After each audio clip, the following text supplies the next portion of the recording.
Another year has come to an end. Which were the most popular articles on Hacking Chinese in 2024? The most popular podcast episodes? It's time to summarize the year that was and highlight some things you really shouldn't miss.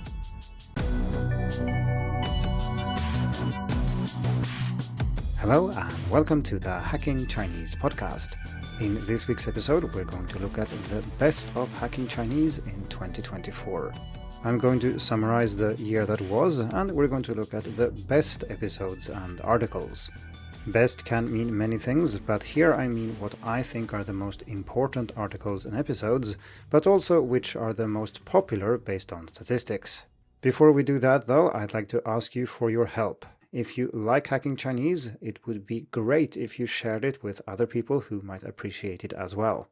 If you found an article or podcast episode helpful, it's likely that other people in a similar position might appreciate them too, and so sharing the content on social media or with friends or in some other way helps Hacking Chinese grow and keeps the site going. If you enjoy the podcast, it would be great if you were willing to rate it and review it on your favorite podcast platform. This helps other people find out about the show, and that also encourages me to invest more time into Hacking Chinese. Okay, let's continue and talk about 2024. The biggest thing that happened on Hacking Chinese last year was the launch of my new course, The Fluent Listener, Navigating Spoken Mandarin Like a Fish in Water.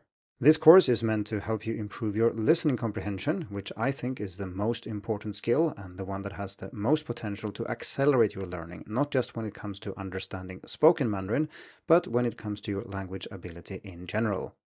The course was well received, and I will send out a survey specifically about the course shortly to those of you who have already enrolled, and if you're interested in enrolling, the course will open again sometime in February. Producing a course like this takes more time than writing all the other articles and recording all the podcast episodes combined for the whole year, but since these courses are what makes me able to continue working on Hacking Chinese, they are of course very important. Beyond that, last year was very stable. I published at least one article and podcast episode every week for the whole year, and that's now something I've been doing for 232 consecutive weeks. If you're interested in all the articles I wrote in 2024 and all the episodes, I will provide links to this in the show notes. But now we're going to look at the best articles, first as decided by me as the author of the articles, and then decided by you, the listeners and readers. As usual, I will provide the top 5 in each category, and I will present them in reverse order for maximum suspense. So first out, number 5, we have Interview, Insights from Skritter's Complete Guide to Learning Chinese. And this is a sneaky way to point to something else that I've done, so it's not actually the article or interview itself that I think is very significant, but rather the complete guide that I wrote for Skritter. As many of you know, I also work for Skritter, which is an app to learn vocabulary in Chinese and Japanese. This guide then is meant to help students learn Chinese in the best possible way. I actually did write a book about this almost 10 years ago, but that is a very long time ago, and the way I think about learning and teaching Chinese has changed a lot in the meantime. While I have considered writing a new book about learning Chinese in general, this is a very daunting project, and I think I'll stick to writing articles, recording episodes, and creating courses for now. However, Skritter's Complete Guide to Learning Chinese is very close to how I would write a book about learning vocabulary in Chinese specifically. It does cover other things too, but there is a clear focus on vocabulary because that is what Skritter focuses on. So if you want to know how I would start writing a book about learning Chinese in 2024, well, this is the book you should check out. And you can get it for free when you sign up for Skritter. You do not need to then also subscribe. If you want to know more about the guide, you can check out episode 193, where Fiona at Skritter interviews me about the guide. I will also put links in the show notes, which I will do for all the articles I mention here, but I'm not going to say it over and over after each one. Next, at number 4, we have Chinese character learning for all students. Normally on Hacking Chinese, I write for students, but most of my time, professionally at least, is spent on professional development, so talking directly to teachers, in other words. I sometimes do this on Hacking Chinese too, but not very often. But last year a book was published called Transforming Hanzi Pedagogy in a Digital Age. And this book was published by Routledge and contains a chapter that I've written about my perspective on working with Chinese characters in Sweden when it comes to professional development, the national curriculum, and much more. With permission from the publisher, I've put my text on Hacking Chinese, and that is this article. And on the podcast, it's episode 199. Moving on to number 3 in the Editor's Choice category, learning to hear the sounds and tones of Mandarin. This is one of the topics I've spent the most time researching, and this is also a topic that has interested me for a very long time. Many people think about and talk about pronunciation, but very few people talk about how to learn to hear new sounds in a language. If you don't hear the tones, for example, what are you supposed to do?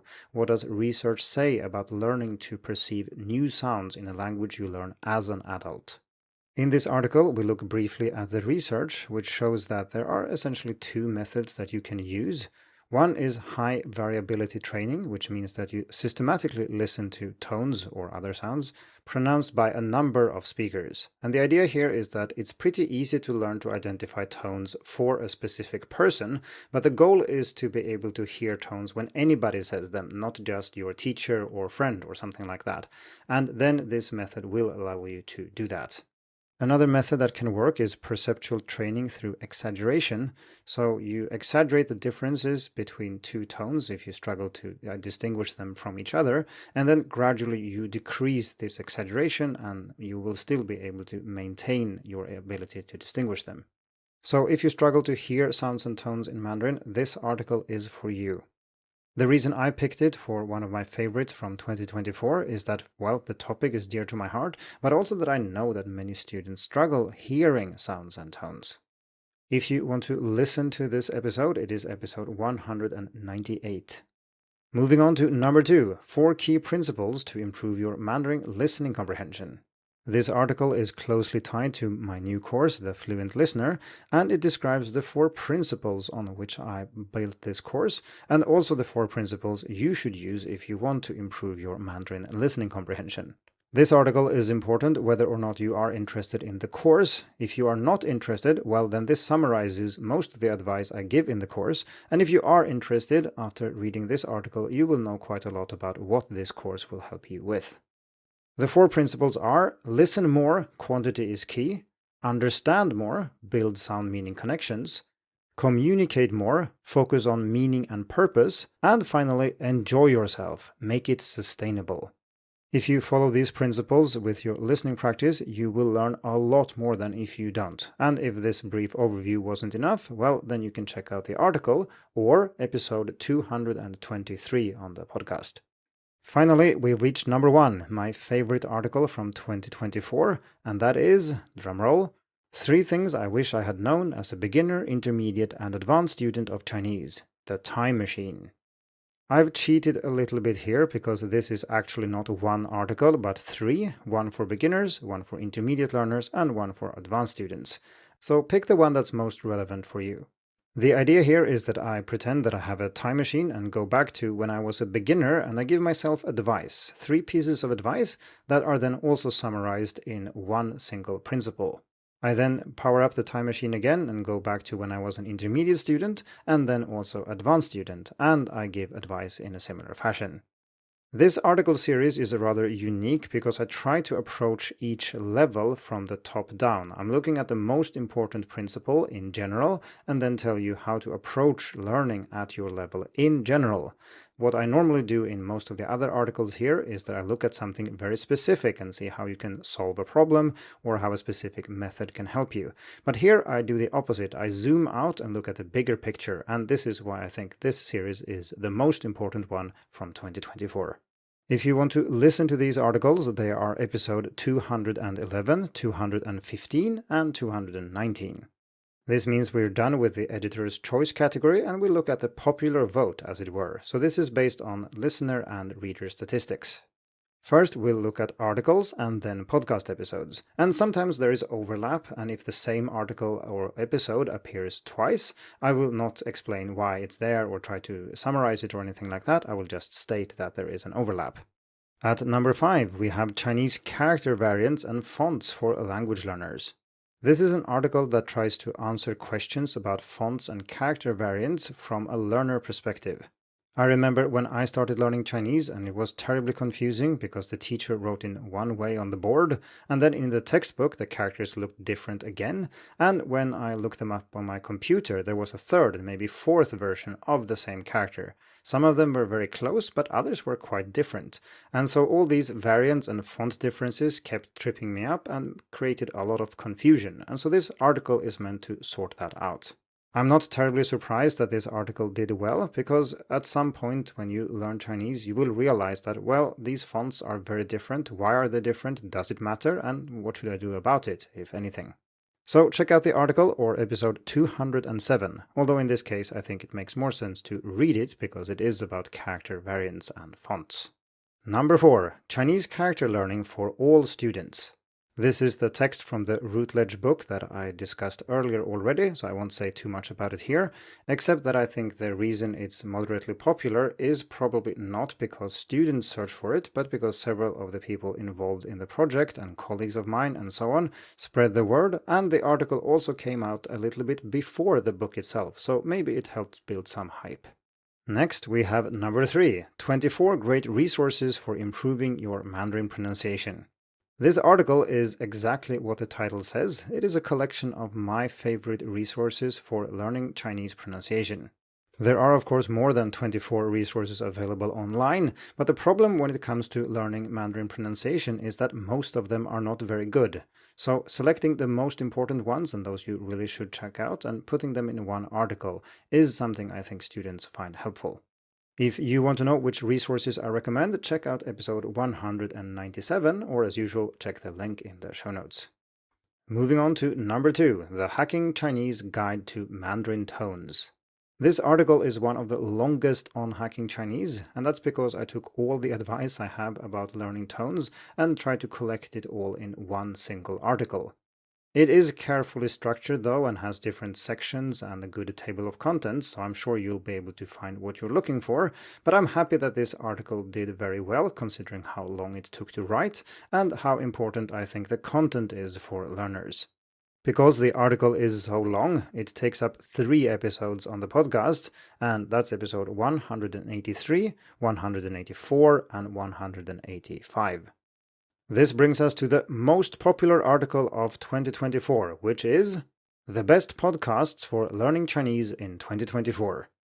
Again, the title says it all. This article contains all my best recommendations for podcasts if you want to improve your Mandarin. Just like resources for learning, there are many podcasts out there, but not all of them are actually very good for learning Chinese. Many of them contain way too much English, and in this article I've focused on podcasts in Chinese that you can enjoy and learn from regardless of your level. I also have a separate section for podcasts about Chinese, such as this one, where you are not learning Chinese directly, but where you might learn things about the Chinese language or how to learn it. If you want to listen to the related podcast episode, that is episode 190. Now it's time to have a look at the most popular podcast episodes of 2024. You might think that articles and episodes are closely tied together, and they are, but sometimes the listener and reader statistics don't agree with each other, and a podcast episode might be very popular even though the article didn't do very well, and vice versa. Still, there is some overlap here, so this category will be rather short. First out, we have episode 205, How I Used a Notebook to Learn More Chinese and Why You Should Too. This episode and the article it's based on is about how to take notes effectively as a Chinese student. And I used to never take notes at all, but moved to taking fairly serious notes, and here I describe why I do that, how I did it, and why you should do so too.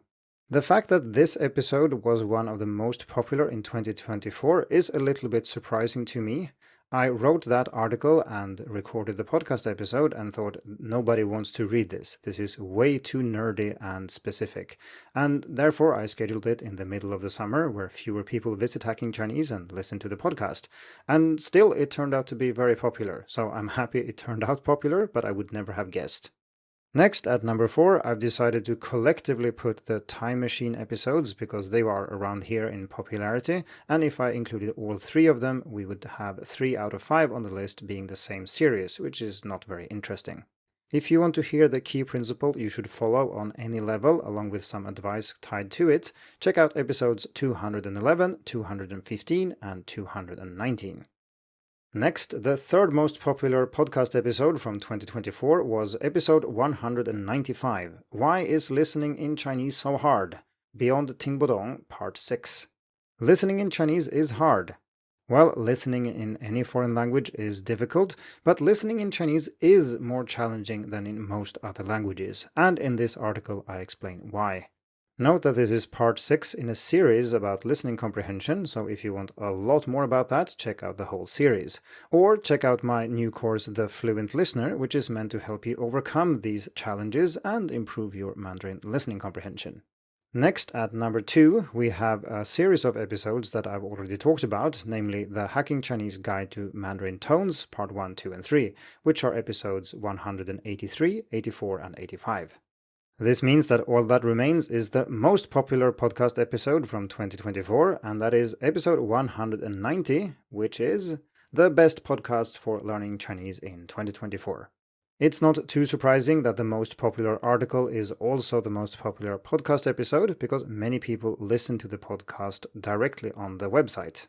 Moreover, this episode is about podcasts, so people who like podcasts are maybe even more likely to listen to this one because they want to find other podcasts they can listen to learn Chinese. Okay, so those were my favorite articles, and then also the most popular articles and podcast episodes from last year. Thank you so much for tuning in to this episode, to episodes last year, and I hope to see you in 2025. Happy New Year! Thank you for tuning in to the Hacking Chinese podcast. If you like this episode, please share it. More information and inspiration about learning and teaching Chinese can be found at hackingchinese.com. See you in the next episode, and until then, good luck with your studies.